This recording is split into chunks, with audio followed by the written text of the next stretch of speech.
Calculating the average of all the anime released from 2011 to 2020, there have been approximately 209 anime released every year.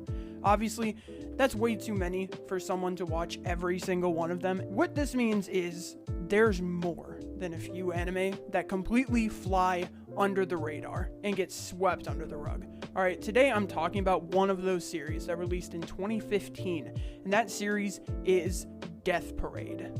So, Death Parade was an anime that was made by Madhouse. You know, if you've watched any good anime, you've heard of them. They made Hunter x Hunter, Death Note, Parasite, One Punch Man, a whole bunch of other things. But the interesting fact here is it was written, created, and directed all by one guy by the name of Yuzuru Tachikawa, who was also apparently a director for one episode of Attack on Titan, but he directed every episode of Mob Psycho 100, seasons 1 and 2, alright, and that anime was beautiful. In a nutshell here, it is a mystery drama, kind of psychological horror. It just kind of depends on what your cap for that kind of thing is. Basically, it's just based around this bar called Quindecum, and it is tended to by a man named Decum and his unnamed assistant. The bar is this place where recently dead people go. Alright, and they play a game to test their personality and their soul to see if they will be sent for reincarnation or be banished into the void, which I'm assuming is probably just a black pit you float around in for the rest of eternity. There are other bars shown in the series, but Quindecum is the one that we mainly spend our time with. We get a couple episodes of one of the other ones, and only being 12 episodes, believe it or not, there is a plot to this show, and it is actually pretty good. Obviously, I'm not going to spoil anything, but it's there, and it is good. Surprisingly, they don't use any of the games over again. Like, it's just a one and done type of thing. You're never going to see the same game twice. They're all pretty intricate, you know, it's like normal games, but they have like special rules and special consequences.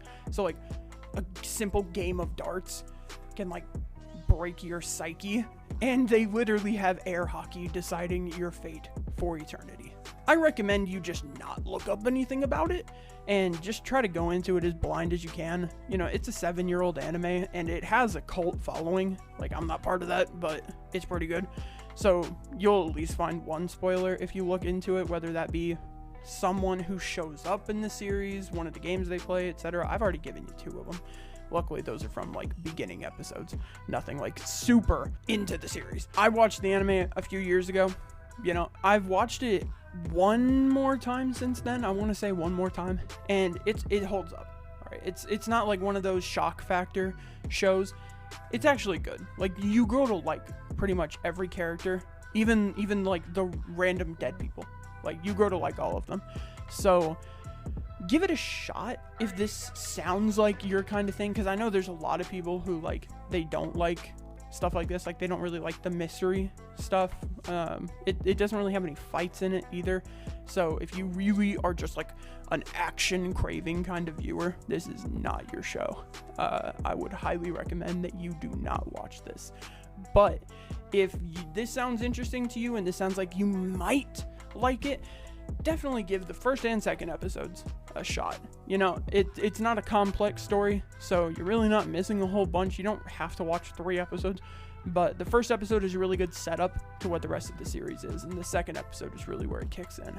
So anyway, this has been the Anime Spotlight, where I give you the plot, tell you my opinions, and then tell you to watch it.